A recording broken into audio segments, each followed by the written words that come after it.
San Francisco, a city of legends, of fog, of stories the past still tries to hide. Beyond the steep streets, beyond the orange glow of the Golden Gate Bridge, beyond the constant motion of modern life, there is a place where time seems to have stopped, a place no longer whole, yet far more captivating than any fully preserved landmark. It is not a museum. It is not a restored historic site. It is not a polished tourist attraction. It is the Sutro Baths, the remains of a once colossal dream, a site that was celebrated as the largest indoor swimming complex in the world, now reduced to broken walls, tide-filled pools of green water, and the echo of waves moving through shattered concrete. But beneath these ruins lies something far more haunting. A story of ambition and engineering brilliance, of luxury built for ordinary people, of mysterious fires, abandoned plans, and the relentless battle between human dreams and the power of the Pacific Ocean.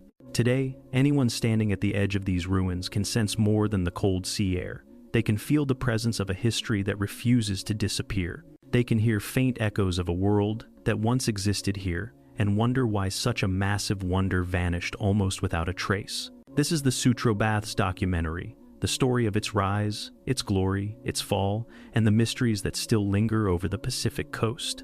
When most people picture San Francisco, they imagine postcard-perfect scenes, steep hills stacked with houses, cable cars clanging down the tracks, and the bright orange silhouette of the Golden Gate Bridge rising through the fog.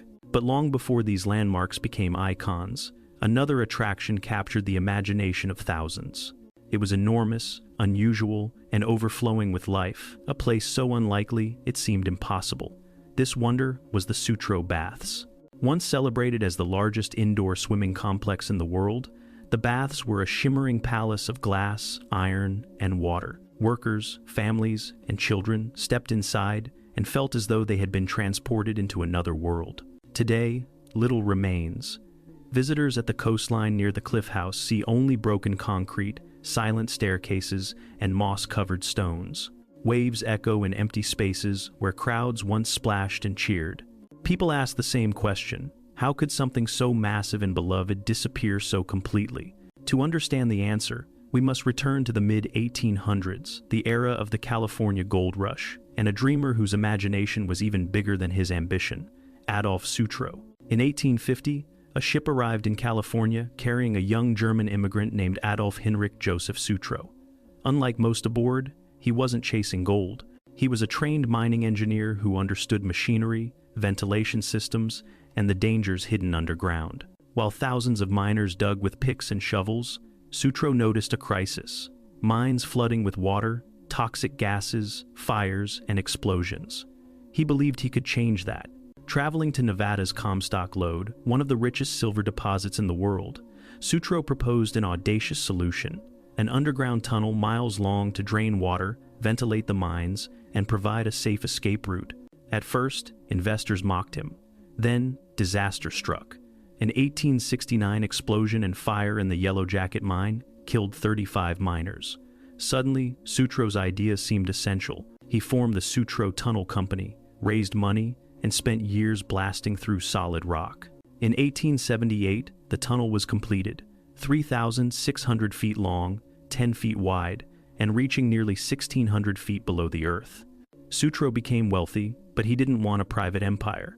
He wanted to create something for the public: beauty, learning, and joy shared with everyone. Back in San Francisco, during the 1880s, Sutro began buying land throughout the city, eventually owning roughly 1/12 of it. His most famous project rose on 22 acres overlooking the Pacific Ocean. Here he created Sutro Heights, a public garden filled with exotic plants, statues, pathways, and breathtaking views. While wealthy landowners guarded their estates, Sutro opened his to ordinary families for a small, affordable fee. He then purchased the Cliff House restaurant and rebuilt it into a grander structure after a fire. Yet, this wasn't his ultimate vision.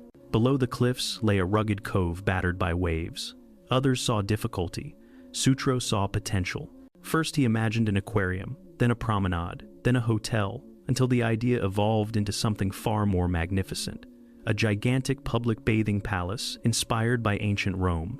Construction of the Sutro Baths began in the early 1890s. The cove was wild and dangerous. struck continuously by high tides and storms. But Sutro, who had conquered engineering challenges deep underground, was determined. Workers carved tunnels beneath the cliffs to harness the ocean itself. During high tide, waves filled the pools naturally. During low tide, powerful pumps moved 6,000 gallons per minute to keep the pools full. A massive breakwater protected the structure from the Pacific's fury. Tons of stone reinforced the foundation.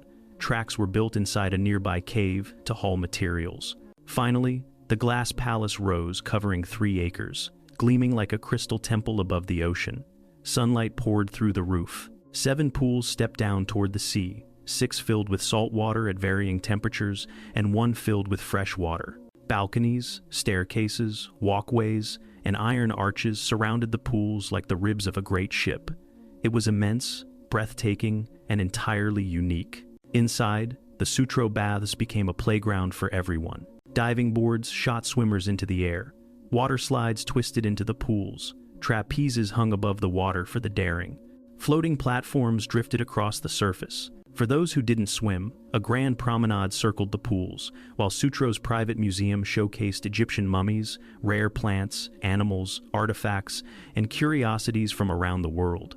There were 500 private dressing rooms, a 2,700-seat amphitheater, club rooms, restaurants, and space for events.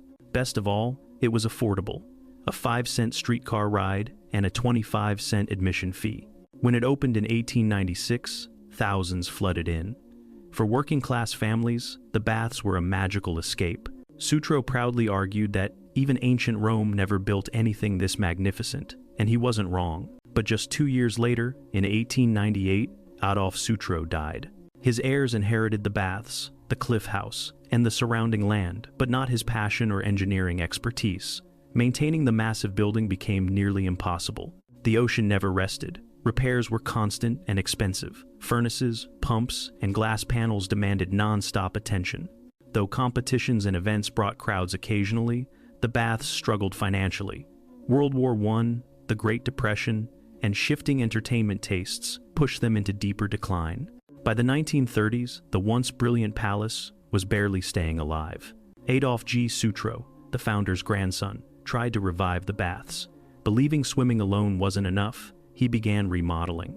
Several original pools were removed. In their place came basketball courts, dance floors, exhibition spaces, and the most unusual attraction of all, an indoor beach complete with trucked-in sand. For a brief time, the baths regained life. But the core problem remained. The building was simply too big. Maintenance overwhelmed the revenue. Rust, corrosion, storms, and age ate away at the structure. By 1952, the situation was dire. In 1952, businessman George Whitney, owner of Playland and the Cliff House, bought the baths.